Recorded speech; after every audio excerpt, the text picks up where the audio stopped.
Alrighty, welcome back everybody. We are live. It's been a hot minute, but finally we are once again able to bring you guys another monthly dev update. I'm joined once again by yours truly right there, creative director Jin Sang himself. Hello. It's been a couple months now since we've last seen each other, right? Is it? Well, it's been a couple months since we've seen the people in the stream, because the last stream that we had was back in November, and then December rolled by, and then December is like, it's a very interesting month when it comes to game development in the game industry altogether, because usually that's when everyone likes to take their time off for the end of the year and Christmas and all that kind of stuff. So we didn't do a stream last month in December, but there were updates that were made during the month of December, and that's what we're showing you guys today. So our cadence in general has kind of shifted a little bit. We're showing you guys December's updates today, and then the development team will be going over the updates of this month, which we'll be showing you guys in February, and then, repeating onwards like that. So this month is a little bit lighter. Obviously in December, not as much stuff getting done, but still some progress, and some really good progress from a couple of really cool things that are worth sharing today. Whoa! What happened? Try not to move too much. The OBS filter doesn't play very well. Okay, I tried to fix myself. But yeah, how have you been? What's new? The team moving into a brand new office. The team is growing. I was gonna say that. Yeah, there's a lot of headway. Uh-huh. And we're still looking at that projected timeline of Q3 of the 2022 release of the game. Things are full steam ahead. Things are moving along nicely, yeah? Yeah, we had a really busy week last week because we moved to the new office. So we had to pack everything and pack, unpack everything at the same time last week. So yeah, so the team in general is growing quite a bit, and in the old office there were only 2 bathrooms. I just know that for the entire office, and so it was a bit of a challenge going roundabout throughout the office building to find a restroom that wasn't occupied. But now, a nice bigger space, not so claustrophobic, more room to work, and obviously with everything ongoing with COVID, where everyone's doing their best to stay healthy, keeping their distance, and taking adequate time to assess their health. And I hope that everybody that's tuning in as well has been taking good care of themselves. It's cold in these months as well, so do your best, stay healthy, all that good stuff. Okay. All right. So let's just dive right into it. We've got like a good handful of things, about a little bit more than a little under a dozen topics to broach, with a little surprise at the end as well. And so we're gonna go through these one by one. I'm gonna ask you, I'm gonna comment on it first, and then I'm gonna ask you what you think about it as we go through each of these slides. Okay? All right. Alrighty. So the first thing we have here is some brand new illustrated concept art. We have some scenery and some characters here, and these are not episodes that have been played yet, correct? Yeah, these are the later episodes that we are developing right now. And that monster, you saw that monster there, right there with the horns. That's also another monster that we haven't seen in game yet, right? That's right. Yeah. But it is one that is in game, yeah. That's still not in the game yet. And it's it's like a later episode, like a 17 or something. And this is a concept art. So we at the episode 17 we were trying to have some monster battle, and that's like the concept art we had for. Yeah, it looks really cool. Yeah. The corridor scene is the like episode 16 or 15 concept art. We're gonna have like a cinematic cutscenes. So I may or may not have already seen that cinematic. Yeah, I've seen it, and I really like how the concept art actually translates really well into the in-game. The team does a really, really good job of actually making the concept art and bringing it to life with 3D models and everything. So that stuff, that's pretty cool stuff. I really like the pick with the bull with the 4 horns. Yeah, actually, when we saw the original concept arts for the monsters in Lost Eidolons in general, right? Originally, it has a very grounded approach and a grounded take to it, right? The game feels like a very, gritty, Western fantasy, almost like it's coming out of, not Dragon Age, The Witcher, because those series, they have like magic and stuff and whatnot in them too. But it feels very grounded. But then you get to the part where people are chucking spells and there's these giant monsters, and you're like, oh, okay, this world is a bit more fantasy than I gave it credit for. And it usually comes by as a bit of a stark take pretty early on, because I think in the first few episodes of or chapters of the game, there's not too many elements of mysticism until you encounter, the hellhounds and stuff, and you're like, whoa, this is not stuff from the Earth that I know. So it's pretty cool how as time goes on, you kind of are faced with more fantasy kind of creatures and magic and all that kind of stuff. It helps you feel like you're actually in a proper RPG. Okay, so next we are actually going to look at these pictures, which you might have seen if you have been following our Twitter. Make sure to follow that if you haven't, because sometimes you can get a little sneak peek at some stuff that we haven't shown yet.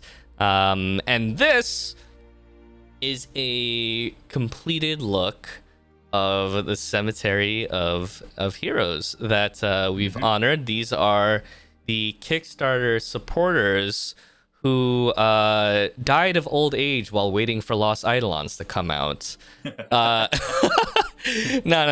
But during the pledge process, there was a tier where people could they could basically pledge their support, and they could leave a message, and the message would be basically inscribed onto the tombstone.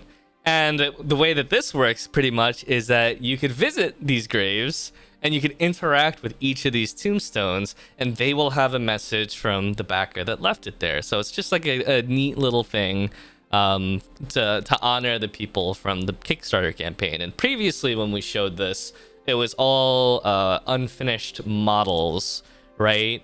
Jin Sang, be honest with me. Yeah. Is it difficult to move each of those messages onto each of these tombstones? How time consuming is it? It is really it's really not going to be effective because it's going to be really small. You can't read it. So what we did was to interact with the tombstone, and so if you click on it, you will see like some messages. Okay, so it'll pop up on the screen. There will be two ways. It could be popping up, or it could be something that you're reading. Like the character comes out and read. Okay, yeah, that's cool. So yeah, now there was quite a decent amount of backers. Will they all fit in the cemetery? One camp? In one camp, yeah. Yeah, actually, my plan was not to fit everyone in the one camp. It's the tombstone is designed for the soldiers that have died in that episode. Okay. That's the what I envisioned when we had a praise for the tombstone. Right. So it's likely be the soldier's tombstone. Right. So like some of them will be actual soldiers, and some of them will be actual the Kickstarter pledgers. Ah, okay. Oh, so it'll be a mix of them. Okay. Yeah. So and then so like and not everyone will be in that one camp. So like if Okay, so you go from one camp. you will find yeah. Got it. And does that also apply to the other backer tiers as well? So, like, for example, there will be some guards that are roaming around the camp, and some of them will be named after some of the Kickstarter. Well, a name given by a Kickstarter supporter. And maybe they'll be roaming around, or they'll be stationary at a guard post, or maybe they'll be serving at the canteen and feeding people. So that's my original plan. So not to fit everyone in it. So regarding if backers should make the graveyard message like they were a soldier, I don't think that that's too important. You really could have just made it whatever message you wanted. It didn't. That's right. Yeah. The area itself isn't designed to be totally lore friendly or totally immersive. It's just a way of a little area dedicated to the backers in general. So this is like my original plan was to make it soldiers graveyard, but it could be some other people like during the battle not only the soldiers die, like innocent civilians and stuff like that. Civilian could be killed, Right, so right. You are supposed to be innocent, civilians killed in that camp during the episode. Yep. Can't forget the fallen. Okay, so on the next slide, we have the codex menu. It's in Korean, so you guys probably won't be able to read it. But this is something that was kind of supposed to be in the last beta, but it wasn't. But this is a feature in the game, and basically, the idea is that you can unlock additional information and context about people, places, and things. Jin Sang, how do they actually unlock the entry in the codex? Well, some of them will be like just unlocked from the beginning, and some of them when you actually meet the like monsters. When you meet them at the battle, then they will be unlocked, and when you meet the characters, they will be unlocked. And so you could read those details, who they are and what they are. So Gotcha. in that menu in the screenshot, there will be characters, the geography or regions, and then etc. And in etc. category, there will be like monsters. And some other informations. Gotcha. So it's a way for people to immerse themselves in the world of Lost Eidolons a little bit more, get to know more about Artemisia, and get to I actually learn some things that they might have missed from dialogue and whatnot, which is great. I think with these kinds of games, story and immersiveness is such an important part about the game itself in general. Okay. So will this be in the next beta? Will people be able to read some of these entries? I think those will be available, but like not every entry you will be able to Right. Okay. So moving on, we have this fortress concept art. Now what is this place that we're looking at here? Okay, this is the capital city of the empire. So this is the capital of the empire, and this is just concept art, right? Could you kind of talk about how concept art is translated into in-game design? Because you can see in that middle picture, it's really cool. It's kind of like a breakdown design of different elements of the city and like scaling of size and proportions, like the gate right there and the walls. I could see that it has like full sizes listed. How important is that to plan ahead of time before actual implementation? Because in my head, when it comes to like designing, I always imagine people that you just wing it, right? You just go into the tool and you just start building stuff. But this looks really well planned ahead of time. Well, if you just if we don't imagine if you don't have this concept art, it's going to be really hard for the 3D modelers to construct those gates and all the walls and houses. They wouldn't know where to put them. So what we actually do is we make a document first, so that how the cities will be look like, and the castles look like, and where they are, and all those rivers around it and woods around it. So we make the documentation first. Right. Then there will be a concept artist. She or he would come in and draw the how reading that document, how they will be look like. So right. they draw it, and after we draw it, no, I'm just saying it looks really cool how you find references and how you build your own textures and designs based on those references. Yeah, so we had to come up with all the concept of the castle as well. Like it would be, is that made of wood or is that made of stone? So we come up with the concept. Then after the concept art, there will be those concept artists will draw the those materials, how these are the the object, right, for the castle walls and gates, how they are looking like. So after that, the 3D modelers build those elements of the the gates and the walls and the ground, the ground tile. So they just place them like a Lego. Yeah, that's pretty cool.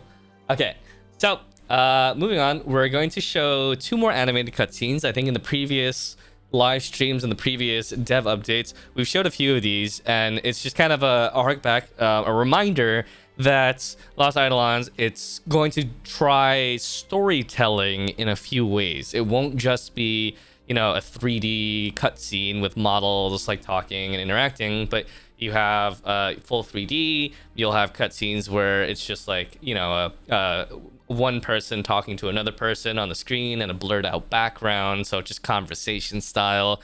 You'll have these animated cutscenes which are beautifully illustrated, and each element being individually animated. And these are just different ways that Lost Eidolons will try to tell its story throughout, with the most important bits of the story getting these full 3D rendered scenes, but maybe more minor parts and little transitions between chapters being told in a bit of a muted way in comparison to that. So this one, these are fairly, these don't really spoil anything, so you don't have to worry watching this that you're being spoiled about middle or future content in the game. But it's just to show how you might complete a chapter and it might go into like a cutscene like this, and you'll be like, oh, okay, this looks cool, and maybe there could be some narration, and some of these are voice acted, right? They might have some narration. Well, most of the illustration cutscene would be like a narration part. There will be voice. Yeah. But then it's a narration of the like a documentary narration. Yeah, exactly. You gotta get someone with like a European accent. It sounds really nice when you do that. Yeah. And of course the art is beautiful, and it astounds me because ODS, it has its art team. All the art is done in-house, and yes, this is live. And not only do they do the art for Lost Eidolons, but they also do the art for some of the other projects that we're working on as well. And the art styles are just so diverse between the projects. It's a super talented art team working on it. So it's really beautiful. I love it every month when I receive the new assets and I see some new art stuff, and I'm like, oh, this is cool. Thanks. As another one, this is a close-up. If you played the beta, you know who this is. This is General Isoro himself. Just a quick shot. It looks cool. It looks super cool. All right, let's get to some in-game stuff. Now, this is a scenario design. You got this big ol' forest. You got this big ol' forest in front of him. What's going on in this? Well, it's we are trying to show the gimmick of the like element we're trying to design. So this one is this fireplace. The from the castle there will be fire arrows shooting down, and then if you don't get to the gate before like within the 3 turns, they will close the gate. Okay. So if you look at it, yeah, we intentionally didn't go reach the gate. Right. So they are closing the gate. Okay, that shut down really hard. My question is, what if you are under that gate when it shuts? Does Eden just go splat?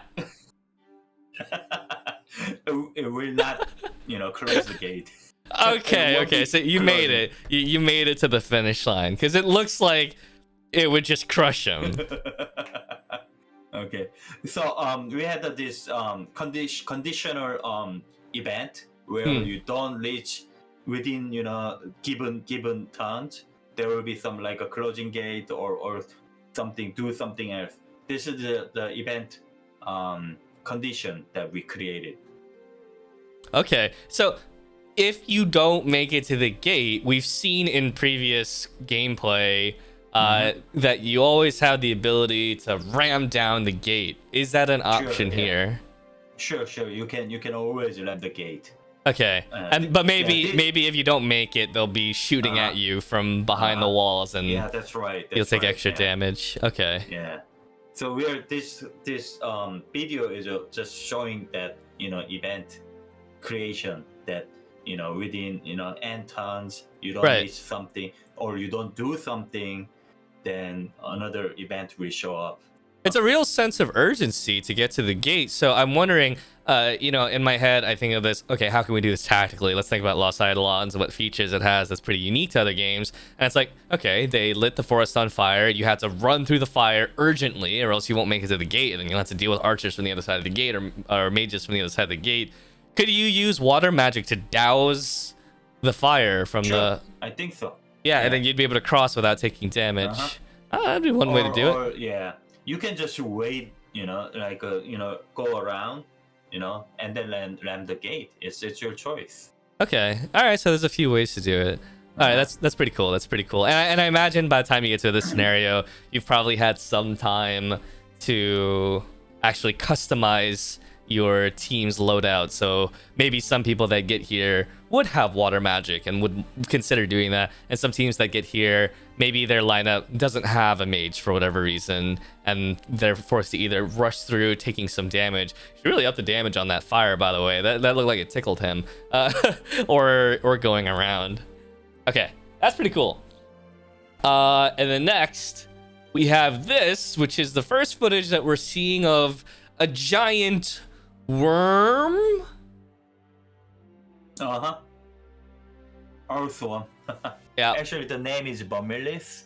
Yep, the Vermelis. Yeah. So this is what we're going at before. One of the many like fantasy inspired creatures we've seen. We've seen the Hellhound. We've seen the Manticore. You guys saw that bull from the concept earlier. This is another one that you might have seen some concept art from the previous months and an actual implementation of it. The worm from Dune. Did you watch Dune, by the way? Dune is really popular. I haven't watched the movie. It's worth a watch. Yeah. Okay. All right. But yeah. So I'm guessing that what is appearing over the worm's head when it's taking its action? Well, it's just saying that there should be some effect. We haven't created the effect yet, and if you look at the portrait, there's like a white screen, so we haven't actually worked on much. I mean, there's more to work on, but this Vermelis is coming from moving under the ground and then comes out of the ground and damages all the characters around. Yep. And he's actually eating the character. Are they dead? No, they I don't think they're dead. Because that would be really cruel if that was a one shot. Do you kill the worm and then they come out covered in guts like that was a nightmare. I know. Yeah. So he's trying to chewing the guy and the character, and Oh, I that's think terrible. he'll be spit out. Yeah. They're being digested. Okay. Question in the chat: will the final game have a dragon? That's actually a question that we got during the Kickstarter campaign. If there would be dragons and such. Dragons are such a staple of the fantasy genre, but I believe we've discussed that in Lost Islands specifically, the kind of creatures that appear are very specific, and I believe a dragon is not in there. Correct? Well, dragon will be maybe shown in the like an illustration, but not in the game. You won't be able to meet the dragon. Okay, so dragons exist in the game's lore, but not as a combat opportunity. Got it. So you can pre-order, just sign up for beta. Yes, there will be more opportunities to try out the beta in the future. The pre-order period has already elapsed, but yeah, definitely sign up for the beta whenever there's a chance to give it a go. Give it a, like we're a lot of these changes that you're seeing and seeing from a month by month basis is like largely inspired by the feedback that we got from the previous beta, and now seeing some implementation. Now, for example, actually in this clip, you might not have noticed it, but in the bottom right, there is a legend of weapon types. I noticed it. A legend of weapon types, strong against certain types of armor. That's actually a complaint that we had gotten during the beta test, is that you didn't really know how to approach this. And this is from the feedback from the beta that people wanted to able to see those getting a reminder before you commit to an action. So certain weapon types are strong against certain armor types, and it's good to know. Okay, that's a terrifying creature, by the way. Okay, so this is just a demonstration of something that you might see in a later episode, but this is showing off, I believe, a bodyguard feature, right? Yeah. Well, the Eden was attacking the character with riding the horse, but then they swapped the place, and then the bodyguard is being attacked instead. So, right. So something like this could make like a boss type enemy, for example, more difficult to defeat. Okay. So if you didn't get to participate in the beta, you might not know, but besides for normal units, which still pose a very, very deadly threat, there's also the creatures, which you've seen, which are terrifying, and they're almost like mini bosses. But you also have actual boss humanoid type enemies, which are far more deadly than your typical unit as well. And so there are certain scenarios where you might have to take down a specific boss type enemy. But this is showing how certain mechanics might throw a wrench in your plan. I also just noticed that when you're casting spells, there's a new little animation in the bottom right with the name of the skill, right? It's a little bit flashier. Well, the last beta we had a little feature that it was showing the name of the skills. We did have it, but we just had a polish on it, so it has a kind of effect, splash effect. Yeah, it's cool. It's kind of like in anime when they announce what they're about to do before they're attacking. What triggers the switch? It's just like this particular scene is showing like kind of like a bodyguard kind of thing, where if you attack this unit, he'll automatically be protected. Do you know if the bodyguard has to be within one cell from the target? He will always be beside the whoever his bodyguard. I see. Okay. So if the other guy moves, he will follow him. Oh, like a true bodyguard. Will the game have an Iron Man mode? It will have a Hell mode, not quite an Iron Man mode, but during the Kickstarter campaign, we had smashed through one of the stretch goals to implement. Was it by launch a Hell mode? Was it launch? By launch. Yeah. By the launch. By launch a Hell mode. Doesn't Iron Man mode mean the permadeath mode? What do you know? Iron Man what's does. your understanding? Oh, one save? One save one file, save? so you can't do multiple. Oh, is it like when you get a game over, it deletes the save, so it's a true game over or something like that? It's like a Diablo's a hardcore mode. Yeah, probably like that. Once you're dead, you're dead. Yeah. Actual like dead and no chance to restart. There is a permadeath that does exist. There's a permadeath. Once you're dead, the characters won't be able to battle again. Yep. So you're gonna lose him forever. You know. Yep. So it's like, you know. I think you could make your own Iron Man with that permadeath. So kind of like that. Yeah. I've seen those kinds of games that do the deleting save thing. I don't think we have that planned in store, but you could you could always self-impose it. You know, the permadeath system definitely is in there though.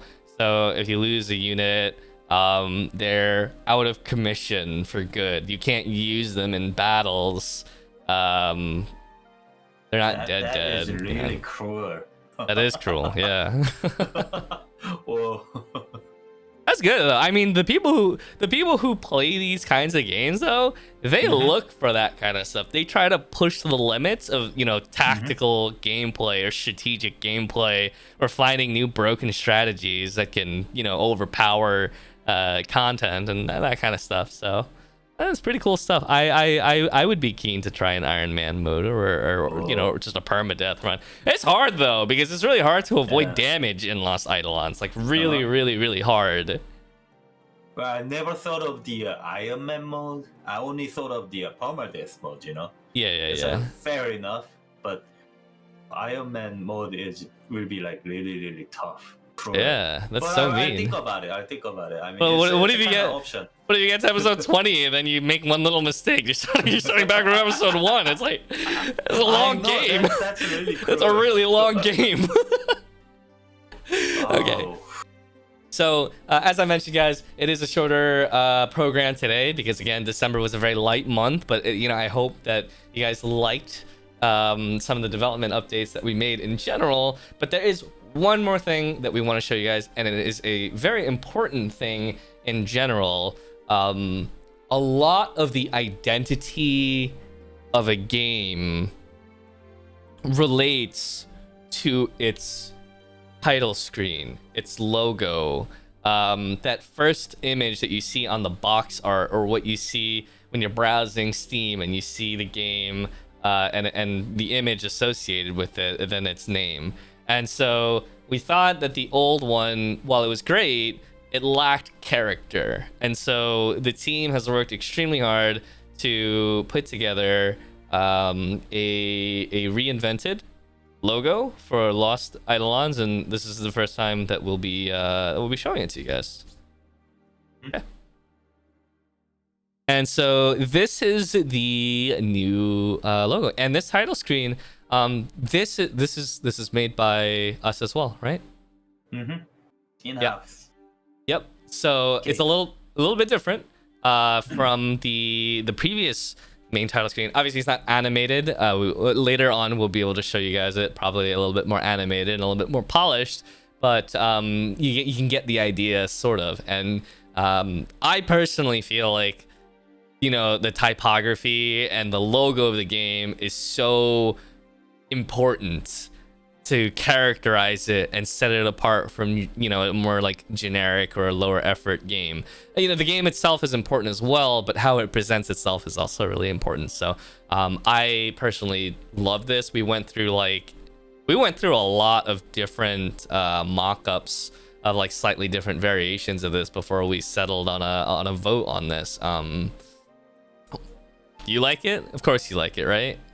Yeah, I mean, I confirmed it. it was you know, my suggestion to change the title screen. So yeah, this isn't actually the completed title screen. This is like a mock. I mean, not yet completed. It's a bit of a draft. Yeah, there will be more details coming in. So the logo is done. I think the logo is fixed. Yep. So that's it, and there will be some other changes and animations, will be added. And Right on.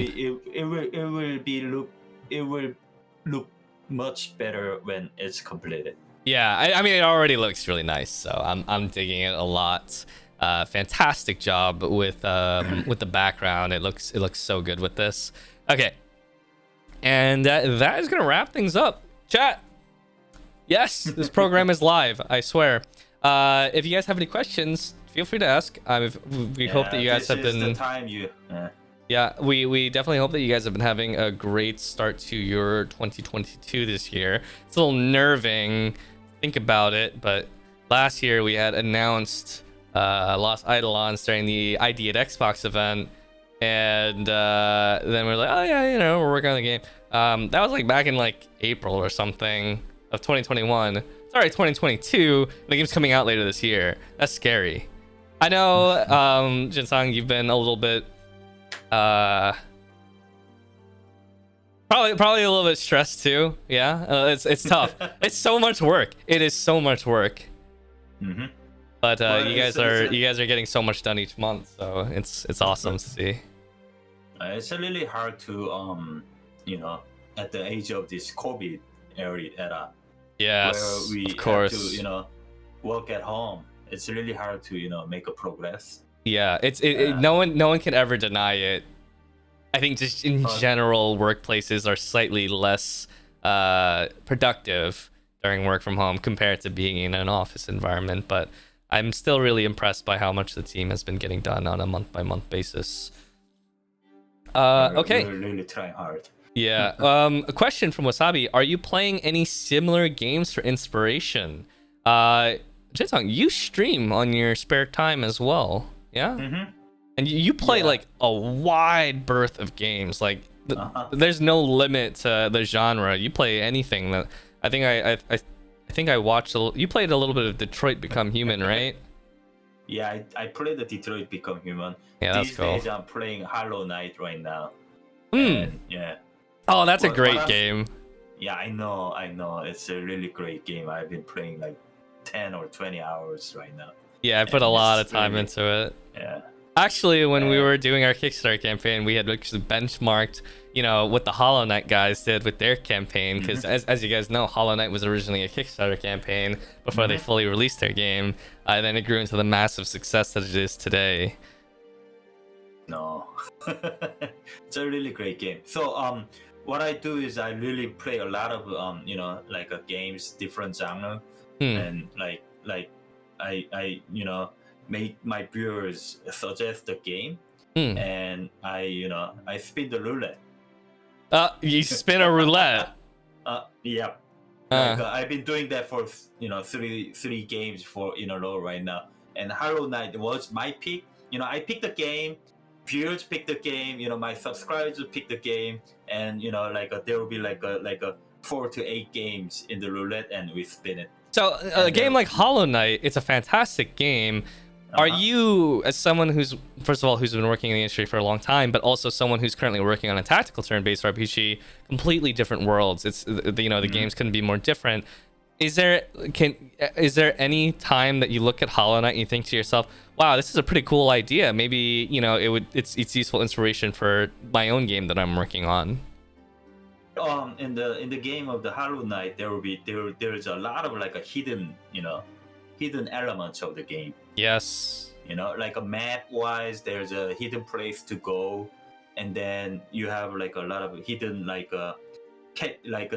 there's some choices you have to make in the game, and that will I'm not sure, because I know there is a choice because I had to make a choice, but then I haven't yet gone to that far to know the result of I won't talk choices. about it. I won't spoil you, of course. Don't spoil me. So I don't know, but there's a choices that you have to make. Yep. And those are ones that I'm trying to put into my game as well. Yes, make yes. We had a lot of questions about that during the campaign of like, can you make choices in Lost Eidolons? Can you shape the story? And the answer is yes to a degree, and yes to maybe a bigger degree by the end of the game. But there are some choices to be made, which is, it's I wouldn't say the game is like a big on the whole choices matter thing. I feel like that's so like 2012, where every game was marketing itself as choices matter, but more of like it's there, it's something to give the game a little bit more flavor with its story and to personalize your play style, your playthrough just a little bit. But yes, date, has it been decided for the next beta yet? We have not announced it yet, but it will come very soon, in fact, sooner than you think. But I believe that with the next beta, while the scope might not, be that much bigger, it should show off a lot of these major improvements that we made in the game in these past months as a direct reflection of the feedback that we got in the beta back in November. A lot of the pain points that people had, or a lot of the issues and quality of life that were lacking, it should be present this time around, and hopefully the people that tried it then can see how much their input mattered in the development of the game and making it a better game.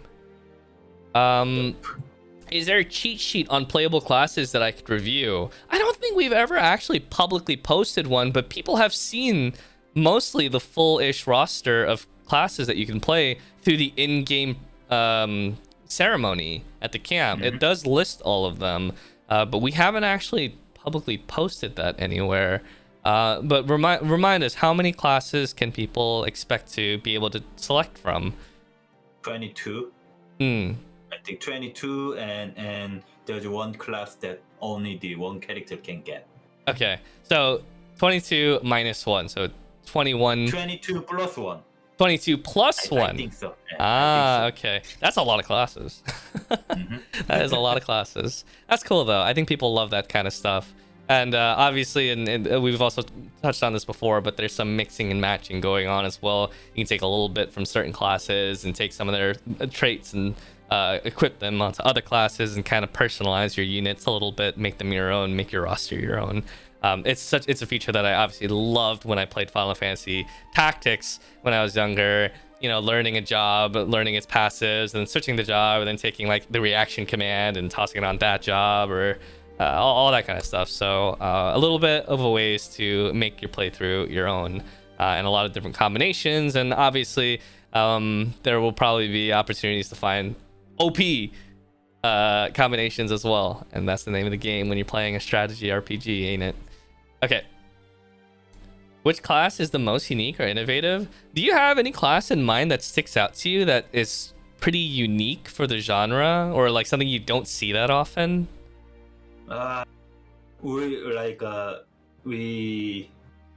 We've focused on creating the focused on the basics of the genre. So I don't think we have most like so innovative classes. Yeah, we cover most of the typical archetypes that you would expect. I do believe that there are some that are a bit more outlandish, though, like the what was it, the Royal Guard, right? Yeah. Yeah. But that's not like really unique. I guess it's not too unique. Yeah, it's pretty tanker, and I think people who've played like games like Fire Emblem would be familiar with it already. But I'm just like thinking, because like not everyone who jumps into Lost Eidolons will be familiar with the turn-based strategy RPG genre, so maybe some of these classes might stick out. But at least it covers all the archetypes and it's fairly varied. You see pretty good representation for most weapon types in the game, whether it's swords, axes, pole arms, that kind of stuff. By the way, I wanted to ask you, because it was a feedback that we had gotten back in the last beta, that the weapons felt a little too samey. Were there any developments that maybe you could kind of share a little bit insight on making weapons a little bit more unique from one another in playthrough in actual gameplay? Well, there was one feedback where the like making like weapons, unique from each other. What my feedback was to have the spear. To have extra range. So the sword and axe will only be able to attack the whatever the front or left or right, Right, or adjacent, the yeah. back, adjacent. But the spear, if you develop into the higher classes, you will be able to Diagonal. protect the Yeah, diagonal. that's good. That's good. That's good. It's fairly typical, but it's also unique enough to give the weapon a little bit more identity. But yeah, great, fantastic. Yeah. Are there any other questions before we wrap things up? I said it was gonna be short, but we're already 50 minutes in, and it turned out to just be like a normal length program. My bad, guys. My bad. If you guys don't have any questions, that is a-okay. You could always save it for another time, and we do these programs monthly to recap. Okay. Well, all right. If nothing else, let's wrap things up, guys. Make sure to thanks for hanging out with us, of course, and asking a few questions. I hope you guys are once again staying safe, staying healthy, and are getting slightly excited because this is the year that we're gonna release this game finally, and I'm looking forward to it. Yeah, I'm looking forward to it. Make sure to join our community Discord. We'll be working on stuff and gradually sharing news, especially that's going to be the first place you're going to see any news regarding betas and any other major beats that are coming up. And also our Twitter, where sometimes we spoil things and share some cool stuff ahead of the stream. And yeah, we post there occasionally, so you can always find some pretty neat stuff hiding in there. Alrighty. Well, thank you for hanging out. We will see you guys next time. All right. Bye-bye, everybody. Bye-bye, everyone.